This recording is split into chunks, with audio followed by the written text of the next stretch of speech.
If you are looking for a wedding podcast that's not just fun but goes a little deep, then you have found it. We're the Feel Good Wedding Podcast by Polka Dot Wedding, and my name is Dorothy, and I am also known as Miss Polka Dot. I am the founder and editor of Polka Dot Wedding, and I have been writing about weddings for 16 years. The Feel Good Wedding Podcast dives a little deeper than the stories. Of course, we tell the stories. We tell plenty of them. But we're also talking about vendor advice. We're also talking about business advice, and we're also diving a little deeper beyond those stories.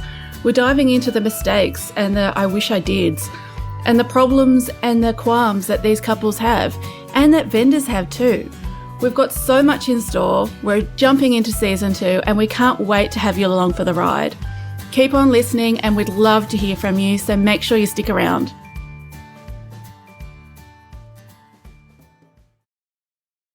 The Polka Dot Wedding team is honoured to conduct our work on the land of the Boonwurrung, Woiwurrung, Eora and Kurungay people. We honour the traditional Aboriginal and Torres Strait Islander custodians of the land, and we pay our respects to elders past and present.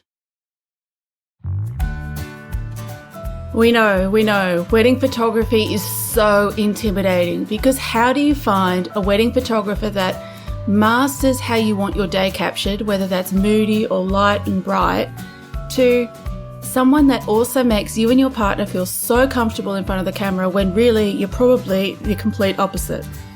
Well, we have asked Melbourne wedding photographer Leo Farrell along today to help us out. We have been featuring Leo on Polka Dot Wedding for over a decade, and I've always loved his beautiful, candid approach to weddings. He has this mastery of being able to capture those moments that you don't even think are important, but will be important to you, so crucially important in years to come. Now, Leo knows a thing or two about photography, so of course he is an expert on this subject. So we've asked him along today to share all the ins and outs you need to know. How do you book a photographer that you're comfortable with? What happens after the wedding? And what do you really need to pay special attention to? Leo is going to share all of this and more, coming right up on the Feel Good Wedding Podcast. Leo, thank you so much for joining us today. I'm so thrilled to chat to you all about wedding photography. My pleasure, Dorothy. So thrilled to be here. Thanks so much for asking me. So let's introduce you. Tell me all about who is Leo Farrell, how did you get into photography, how long have you been shooting, and all that good stuff. I'm Melbourne born and bred, living on the north side of the tracks. Kind of grew up with a love of cinema, I think through my father. Loved a lot of classic old movies. Actually just went to see Casablanca recently. One of his idols was Humphrey Bogart, and so that was great watching that at Thornbury Theatre. So I think from early on I had a love of life through the lens, and then I think I was also a really keen camper with friends when I was younger, and I loved kind of having a camera out in the wild, just trying to, I suppose, bring home a little bit of what I was seeing when I was on camping trips. And then I think from there, my sister was studying photography at high school, and she brought home some prints, some black and white prints that she processed through her film camera, and they were of my grandfather. And I was really struck by kind of the beautiful tactile nature of the prints, and just the whole process, kind of as she described it, and the mystery of the darkroom. And so that kind of led me further down a bit of a photography rabbit hole. And you started out with aerial photography, didn't you? Yeah, so I did do some aerial photography. So I was doing some assisting at a photographic studio early on, and one thing led to another, and I came across another photographer who was looking for someone to capture some rural properties from a light aeroplane. This was back in the film days. I'd always loved that aerial perspective and the abstract nature of seeing the landscape from the sky. So I was really thrilled to try out for that job, and I ended up getting it and worked as an aerial photographer for about 12 months, flying with the door off an aeroplane and just kind of wearing a seatbelt to strap me in, and while I was kind of leaning out. It was loads of fun, a real incredible adventure job. So what led you to get from aerial, which is very, very different, to weddings? So the aerial job had a limited kind of shelf life. It was about 3 weeks away and 1 week at home. And the company was actually naturally winding up after about 12 months of me having done that. So I came back to Melbourne and was doing some work in studios, which is where I kind of learnt a lot about lighting. So even, using indoor lighting, you're really conscious about where you want your light to be placed. And I use the same kind of concepts when I'm working with the sun. It's kind of using one light source when I'm photographing couples. But so I was doing some work in studios. I think I assisted a friend on a wedding a couple of times and just really enjoyed the way that the day unfolds with a wedding. And I really like photojournalistic photography and kind of thought that would be something I'd be able to do within the kind of confines of a wedding day to really kind of capture it in a documentary kind of style. And I didn't really think that anyone else was doing that at the time. Well, way back in the time, it was very unusual to not do posed photography. I still remember. Yes. Way back. Yes. So yeah, it felt like quite a revelation to me at the time to kind of be shooting in that way, and just really enjoyable. And I felt like it had a really low impact on the couples as well, which is really important. I think that actually helps get some really good photos for the couple. 100%. And the wedding photographer, I suppose alongside the cinematographer, are the two vendors that spend the most time with the couple on the day. Yes. And I think the role in some ways is underplayed because it's not necessarily just the role of clicking the camera. So there's lots of little unseen things that you do. So what do you consider your role as a photographer on a wedding day? Well, there's a few roles. I mean, the main one I feel is actually to be a really unobtrusive observer, and also to not be someone that the couple have to worry about. They don't, I don't want them to feel like I'm someone they need to manage on the day. I actually want to make their day easy and stress-free. So yeah, I see my minimal input in a maximum way, if that makes sense. And in terms of working with a videographer, for example, if it was someone I hadn't worked with before, I would call them leading up to the wedding, just have a brief chat, introduce myself, talk about how I want us to work together so that we can both get the best results, the best video and the best photos for the couple. And that kind of would pertain to, just talking about being conscious about where each other are on the day and yeah, literally on the day, for example, during the ceremony, just having a brief chat about where we're both going to be positioned so that we're not in each other's firing line. And if we are in each other's firing line, just to be conscious of it and just kind of subtly move out of each other's way. So yeah, so just a general awareness of each other. And then also if I, for example, saw a tender moment or a really nice moment that was happening, if the videographer was close by but wasn't noticing, I might give them a nudge and just to make sure that they could capture it as well. So that all those things are being considered and the couple's really getting the best outcome from both of us. Yeah. And as a photographer, you do almost a lot of leading of the day too, because you're there and you're guiding them through the photos and you're guiding them through the different parts. Yes. So I think the initial meetings with a couple are really important because I find talking through a timeline of the day and talking through their expectations of the day and how I can meet those expectations. But timings are really, so there's a few things to unpack there, but for a start, timings will really help guide the couple in terms of how the photography is going to work within the schedule of the venue. And it will also, just so they're conscious of how much time certain things will take, when we can, like how long the wedding party photos will take, how long the couple photos will take, and how we can best fit that into the schedule.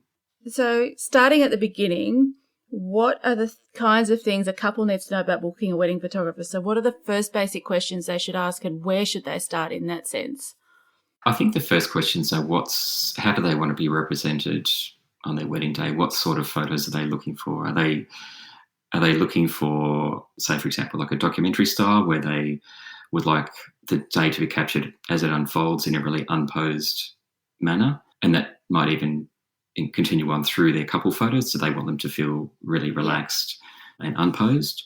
Or would they prefer to have something that is more posed and more guided by the photographer? So more set up, maybe it involves some lighting at times. Yeah, so a lot more structure in terms of their couple photos and their wedding party photos and family photos. That's probably a little bit more of an editorial style. So someone like a Yeah. Jerome Cole might be someone who is, he does things like these Vanity Fair style wedding party portraits. So there's a lot of consideration gone into, the background, the way that everyone's positioned in the frame. So that kind of thing. So how should we begin our research then when we're looking for a photographer? Is it just a matter of scrolling and trying to find something that appeals to us, or is there more to it? I think if you do have a clear idea of, like, if you want, for example, a documentary style or an editorial style, you could actually literally search those hashtags on, Instagram, for example, Yeah. or Google them, and that might give you a starting point. And then it's a matter of looking through photographers' work just to see if that vibe and that style is what you're looking for. So that would be a really good starting point. Also, I think if you've had friends who have been married and you've seen their photos, and if they resonate with you, that's always a good position to start at as well. So a really good, strong referral from a friend, or even if you know someone in the industry, or if they're speaking to their celebrant. Celebrants have a reasonable eye for the different styles that different photographers have, and so they could also be a good referral point too. So there's a common phrase that couples will use: "Oh, we're not photogenic. We need to find a photographer who can get our best angles and all this kind of stuff." And my theory is it's actually not about the couple being photogenic. It's more about how comfortable you are with a photographer. And so I think comfort is a key part of finding a photographer that you're going to gel with easily on the day. So is that right? Am I completely off the mark there? No, I think that's completely right. I think you have to feel comfortable. You have to feel like you're on the same page with the photographer. Does their personality work for you? Yeah, do you feel like you're being heard by your photographer and what your needs are? And I think the fact that if you do get along well with your photographer, that will definitely go a long way to getting some really nice photos. Not that it's on the It's not on the websites, is it really? That like, oh, I'm a nice person. No. So it's definitely worth having a meeting, whether it's in person or over Zoom or several meetings, just to make sure that your personalities gel together, and that you feel like you'll feel comfortable with this person capturing your photos. Are there questions that we should be asking at the first meeting then to ensure that there is that comfort, or is it more about how do we get on? Should we be looking for something that's like quite an easy relationship, that kind of thing? I think it's probably interesting to ask what their approach is with the couple photos and the wedding party photos, because I think if you are conscious about being photographed, and the way that their explanation for how they photograph couples is to be really guided and very structured, that's probably not going to make you feel very relaxed. Yeah. So I think that's probably a good starting point in terms of whatever their approach is to their couple photos, just to make sure that that's on the same page as what you're expecting.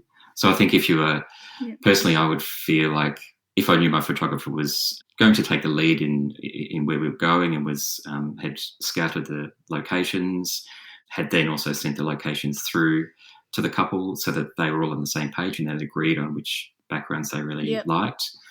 That's giving you confidence already that the photographer is really prepared for the couple shoot and gives you trust in them. And then also if they're going to say, well, we'll go for a walk. I want to see a connection between you. I'm going to get you walking and talking, engaging with each other. I'll give you some basic direction, but pretty much I'm just going to be snapping away while you're engaging with each other. I think that's probably more of an approach that will make people feel more comfortable who are quite conscious about being photographed. Yeah. And you mentioned earlier photography style. So how would you explain photography style to a couple that perhaps has no idea what that concept is? And can you kind of talk us through a few of the different styles, etc., that we can expect to see in photography in Australia nowadays? There's kind of photography styles, and then there's also kind of photography treatments. So styles probably relates more to, from my understanding, would relate more to what sort of photos is the photographer actually going to be capturing? Are they going to be posed, or are they going to be unstaged, or are they going to be candid, natural photos? And sometimes, like for example, my style is very documentary, so very much capturing the day as it unfolds, being really unobtrusive. But I will still capture some posed photos, for example, the family photos. But someone who is more of a posed photographer, they'll be setting up and staging not just the family photos, but probably some of the getting ready photos, most of the couple photos, as well as the wedding party photos. So I suppose it's understanding which way you lean, what you want that outcome to be with those kind of key photos and moments. And you mentioned treatments too, which I know, like, there's that really light and bright airy look out there that is almost film-like, and there's moody as well. So are there variations in that? What are the kinds of treatments that we're seeing nowadays? Yeah, so someone like, say, Dan O'Day, for example, is more on the kind of darker, moodier side. Like, his work's really, really stunning. Yeah. So quite artistic. Yeah, so the overall tone in the images is darker, more on the dark side. But, for some people, like, that really appeals to them. Like, I personally love it. Yeah. And then there is also like a lighter area, maybe you could possibly say more romantic kind of lighting, yeah. I suppose. And so some couples might just feel like they want their day, they might associate lighter tones with more fun, as opposed to the darker and moodier is probably a little bit more artistic. So that can also just be depending on what their aesthetic is and which way they lean to from that perspective. And speaking of lighting plays a huge part in a wedding day, I presume, as a photographer. So tell me about the role that lighting plays, especially when you're winter, summer, daylight savings, all of that kind of stuff as well. Yeah, so daylight savings is probably the easiest time to photograph a wedding for a photographer, in terms of you've got light all day, so it's much less of a concern. Although if you are having your ceremony very early in the day, like kind of the midday sun, that light, the direction of the light can be quite harsh, and so is not as flattering on people's faces. So generally most ceremonies are a little bit later in the day anyway. Yeah, okay. In terms of winter weddings, because, it may be getting dark by, 5:30, and some couples' wedding might be scheduled for 5 o'clock or 4:30. It doesn't really give you much time after the ceremony for couple photos. So quite often I'll discuss with couples about having their photos beforehand, before the ceremony actually starts. Yeah. So that's definitely an option worth exploring, and definitely something to ask your photographer in terms of timing if you're organising a winter wedding. And that can also incorporate a first look as well, which can be a really nice thing to have. So, and again, that would be something that I would ask the photographer, if that's the case, if you're going to be doing a first look, what locations do they have in mind? Where do they think is going to be the best place to do that? And also, I would ask them if they have some photos of that location so that they can share, so that you're actually on board with what their vision is. So what are the items when it comes to photography that couples really need to pay attention to, so that everyone has clear expectations about the day and everyone knows what's happening and there's no sort of surprises popping up? Timelines on the day are really important. So timings of, where the photographer's going to be, what time is he going to be at each of the couple's houses, if they're doing getting ready photos or locations, what time they're going to arrive at the ceremony. Will it be half an hour prior to the ceremony? Will it be 5 minutes prior to the ceremony?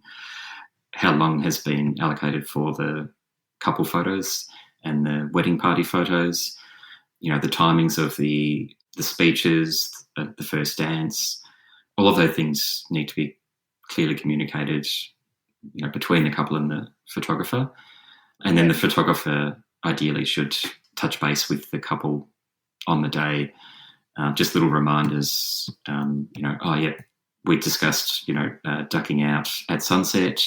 I'll keep an eye on the light. We're aiming at, 7:45. But if the speeches are going to be pulled forward, should we aim to do that at 7:30? We can still get some really nice low light kind of images. So just being clear in communication and expectations. Sunset photos are a really good thing to talk about with your photographer if that's something that you would really like. And also just planning so that there is enough time to do that, or making them early enough so that you can adjust if need be, if timings do get changed, if things are running late on the night. The photographer should still take the lead in following up and reminding the couple of when it's happening and if things are still on track. And so we've met with our photographer, we've decided we're comfortable with them, and the next thing is packages. And photographers generally base their packages on a set number of hours, so it'll be 10 to 12 hours, etc. So can you demystify this a bit for us? What should we think about when it comes to hours with our wedding coverage? Are more hours better? If we're going to minimise the hours, should we cut off getting ready, or is the reception more important? What do we have to think about when it comes to this? I think if you're looking to have the getting ready photos of the couple beforehand, leading all the way through to most of the reception, that's probably going to be about 8 hours pretty consistently. Yeah. If you weren't as interested in the getting ready photos and it was more important to cover the reception, then, it might be a few hours less. If you wanted the photographer to be there right until the end of the night, that might be 10 hours or 10 or 11 hours. And most photographers, have flexibility within their packages. They might have some base packages and then you can add on extra hours depending on, what your needs are. So I suppose it's really just about for the couple, what's most important for them to capture. If they wanted to cut things down, is it more important to have things at the earlier part of the day? Are they going to have important family members when they're getting ready and they want that captured and they're less fussed about having speeches captured? Or are they not bothered about the getting ready photos and they'd rather have more time at the reception? The speeches might be really important to them depending on who's making them, and they want to capture all of that emotion if they think it's going to be a really emotional time, people's reactions, and then, first dance and some dancing. Maybe they've got something planned on the dance floor that they really want captured. So I suppose it's whatever where they feel that the most important moments for them will be. I know, especially years ago, a lot of photographers would leave very early on in the reception. Is it worth spending that extra money to have a photographer stay almost the full length? Or does it become, I suppose the dance floor can become redundant after a while? Like there's only so many dance floor shots you can take. Yeah, I mean, I definitely think it's worth staying for the reception for. I kind of would normally advise, roughly it works out to be around about 10 o'clock. And I feel like by that stage, all the speeches have been covered. The first dance, if the couple are doing a first dance, plus, a good half an hour or 40 minutes of some dance floor action, and maybe even a couple of moody pics with a spotlight outside. I quite often encourage couples to step outside for a few minutes just to really try and soak in the day, have a few moments together, and I'll snap a couple of photos that are more on the moodier side and that are kind of a really nice way to kind of end the story of the day, and also makes for a really nice couple of last final images if they're ordering a fine art book or a wedding album. So how does the wedding day usually unfold for a couple? Because I know it starts much earlier than a lot of people realise, really, with a photographer. So if we're doing some getting ready photos, it would be between half an hour and with myself, it would be between half an hour and an hour, depending on how much is happening. And it would be, capturing a few details of, dresses or suits, as well as the interactions with the family and friends that are present when the couple are getting ready, and through to, getting outfits on and then heading out the door. So then the photographer I'd be going to the other partner, and then following on to arriving at the wedding ceremony normally about half an hour, just to capture some details at the wedding ceremony site, set the scene, capture the guests arriving, and if either of the couple are greeting guests beforehand, then just capturing that, and then waiting for the arrival of whichever partner hasn't arrived at the wedding, capturing that arrival all the way through the ceremony, kind of post-ceremony congrats, a lot of really lovely emotion, any kind of family photos and group photos if needed, followed then by bridal party or wedding party photos, couple photos, then normally a little bit of a break for the couple while they go they have their entry into the reception traditionally, followed by some speeches, a lot of mingling with guests during the reception, might move into some first dance and general dance floor action, and again, maybe ending with some spotlights, some moody pics at the end of the day. So yeah, and as I said, the photographer should just have a few little touch points during the day, just maybe reminding the couple of where they'll be next, so that there are no surprises. And it's all kind of as they've discussed earlier in the timeline during their meetings. It's a big day for you working. It is. It's very busy. And I think the other thing is if the couple have got, some elderly relatives, maybe some grandparents or a particular aunt and uncle or some siblings, I might prompt them at one point and say, would you like to go and have a chat with your grandfather or your aunt or whoever? And I can just snap away and get a couple of photos.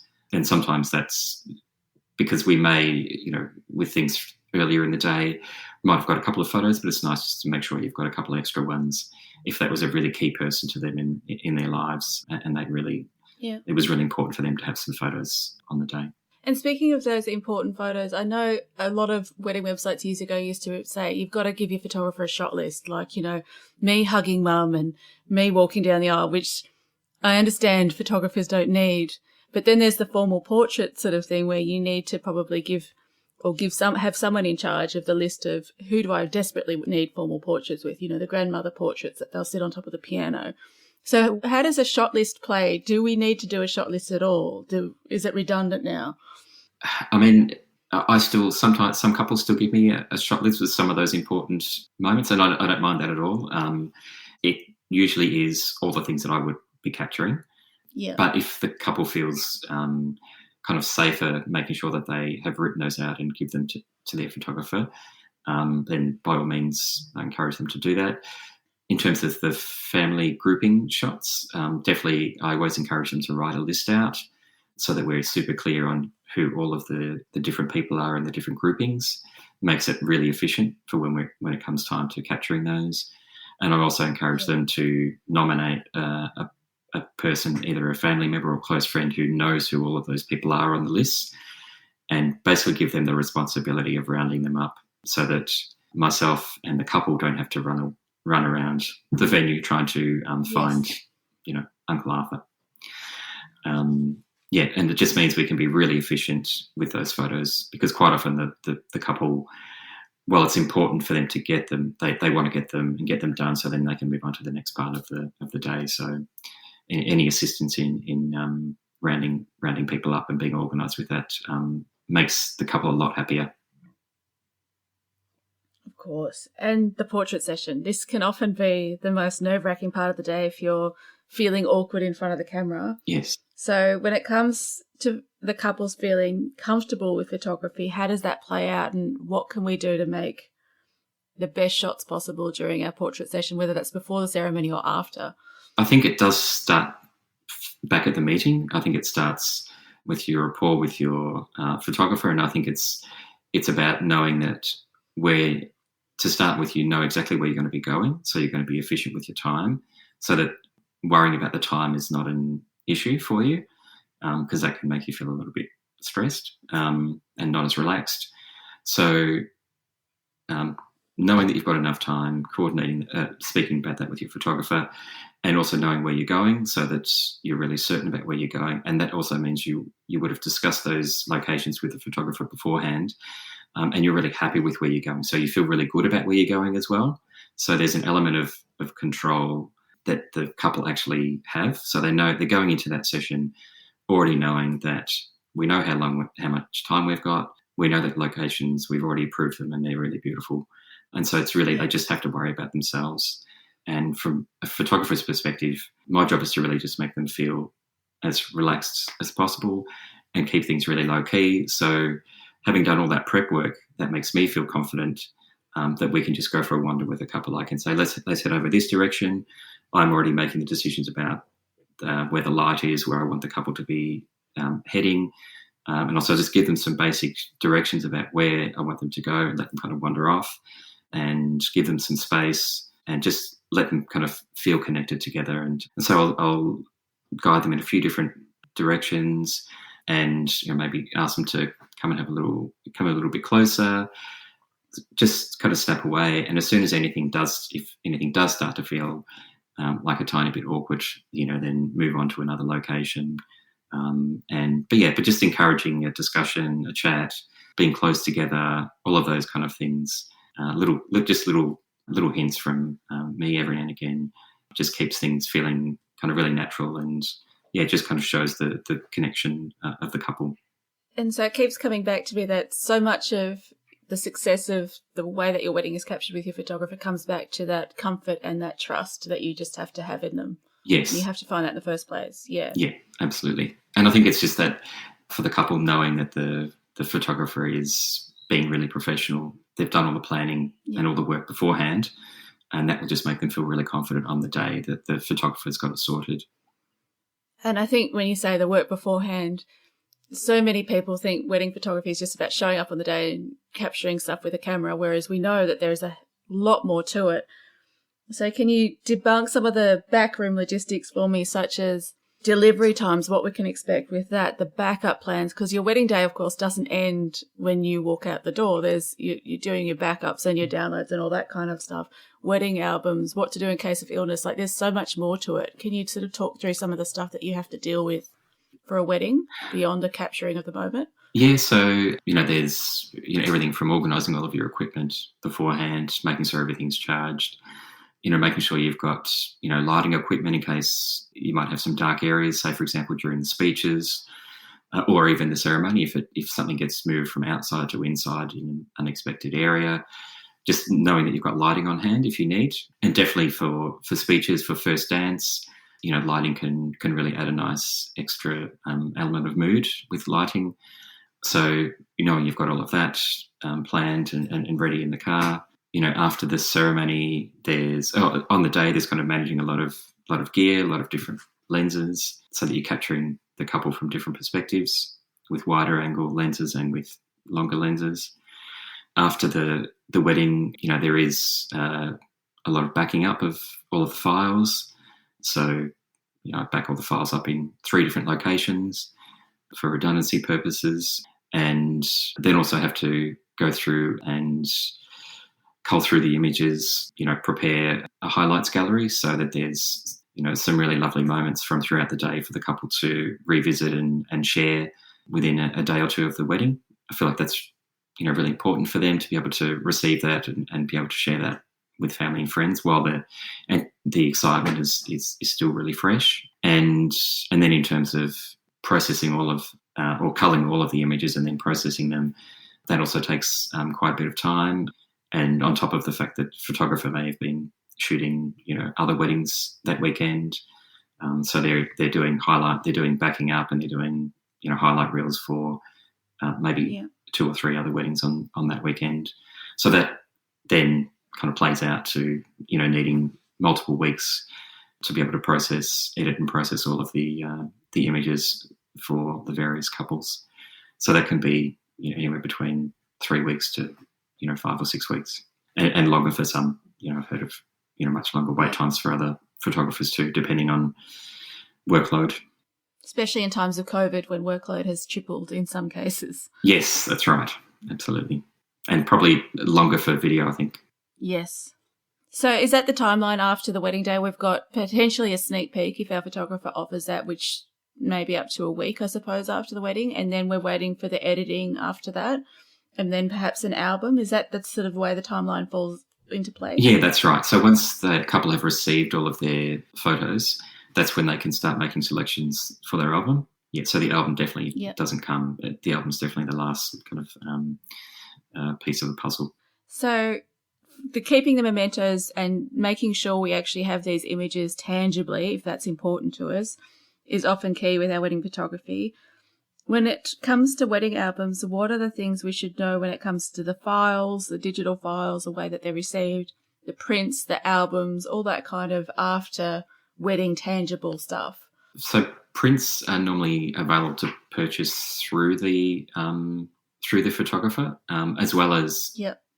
So I should take a step back. So the photographer would usually provide high-res images and low-res images. So the low-res images are great for social media, for emailing, because the files are very small, and the high-res images are ideal for printing. So the couple usually are able to print their own images, but the photographer would also provide, most photographers would also provide possibly like a fine art option where they can order through their online gallery and they can those sorts of images or those sorts of prints will be on archival paper that has archival inks. So they're really high quality. They're designed to be able to last for decades. And similarly with fine art books, the inks that they use in fine art books are designed to last for generations, so that they can be a keepsake for the couple. And the ordering of that is normally done like through a gallery process, kind of selecting images from their gallery, and then the photographer then, whether themselves or through a designer, will design the album. And then that's sent back, usually electronically, where the couple can then proof the different albums, the various spreads, and make adjustments or suggest adjustments to be made until they come to a final agreement on the look of the album. And there are quite a few things we can do with wedding photos too, aren't there? Because I know a lot of photographers will offer guest access through those galleries where guests can order prints. Absolutely. And then there's things like parents' albums and such. So are there any things we need to know about all those extras, or is it all just sort of fun stuff that we can add on at the end? I mean, some photographers would include some of those things in their various packages, and some are things that they can add on at the end. And I'm sure for most photographers don't have to purchase like a fine art book prior to the wedding, but they may offer a slightly discounted price if you did choose to purchase one prior to the wedding, and it may be slightly more expensive if they purchase it after the wedding. So is there anything else we need to keep in mind when we're thinking about our wedding photography and we're trying to make sure it's the best possible outcome for us on our wedding day? I think probably the main thing is making sure that this, like what we spoke about earlier about the style of photography is what you're looking for. And so I think that goes to when you're looking through a photographer's work, not just looking at the first few images on the website, but kind of looking through if a photographer has like blog posts or portfolios where they've got like 100 or so images from a wedding. Look through all of those images and see if it's more than just a couple images that you like. Make sure it's like the full gallery that you feel really in tune with, because that's a really good representation of the work. If you're seeing a full blog post that's got say 100 images, and just you can really see if the photographer's got a really consistent sense of style. And kind of by that, sometimes some people might have some really bright photos, some really dark ones. Like you probably want your images to look pretty consistent generally. And just, some photographers may have a couple of good couple shots, but then they may not have many good shots of guests mingling or other important parts of the day that you feel aren't really represented. So maybe that you could ask them a question about that, or seek out someone whose body of work has that consistency all the way through, just to make sure that that all parts of the day that are really important to you will be captured in a way that really aligns with your own view. I think that's really important to look beyond the highlights reel, as to use an Instagram term, and look really, like you said, to the full wedding, just to make sure that, especially if it's if you're getting married in winter, perhaps looking for a wedding that takes place in winter on the photographer's website or something like that maybe, because winter light, as you said, is really difficult, and it might be difficult for that photographer. So you want to make sure that they're kind of able to capture it the way you want. So full gallery is a great tip. Yeah, definitely with winter, you do. It is quite a different experience, and the photographer is dealing with more lighting challenges than in a summer wedding. So if it would be good to ask them if they've got some winter wedding examples specifically, just to if that's going to be your situation, just so that you're confident that they're confident in what they're doing. Absolutely. Or churches, mind you, because churches can be very, very dark. Yes, they can. So very challenging. Yeah, and I suppose you're looking for a photographer who is, proficient in all different sorts of lighting conditions. Yeah. Because you literally don't know what's going to happen on the day. Things, the weather might be really forecast to be, quite bright and sunny, but then by the time the day comes, it might be really overcast and dark, and that can leave a church much darker than it would have been otherwise. So, you really need to be able to deal with that situation, on the spot. Definitely. It takes a lot of skill to do that. Well, Leo, thank you so much for joining me today and sharing everything you know about wedding photography and all your wisdom. It's been such a useful chat. My pleasure, Dorothy. I hope I've been some help. I'm sure you've been so much help. Thanks so much for having me on. I really appreciate it. My pleasure. Thank you. The biggest of thank yous to Leo for joining us today. I'm sure you're going to want to book him, so head on over to weddingpodcast.com.au where you can find out all the information you need. We've also got a written transcript of today's episode, as well as, of course, all the links to Leo's websites and contact information. Now, you know that we love your feedback on the Feel Good Wedding podcast, so make sure you write us a review, send us a message, or send us an Instagram message, because we'd love to hear from you and we'd love to hear your feedback on what you want to see going forward. We'll be back in another 2 weeks with another great episode for you.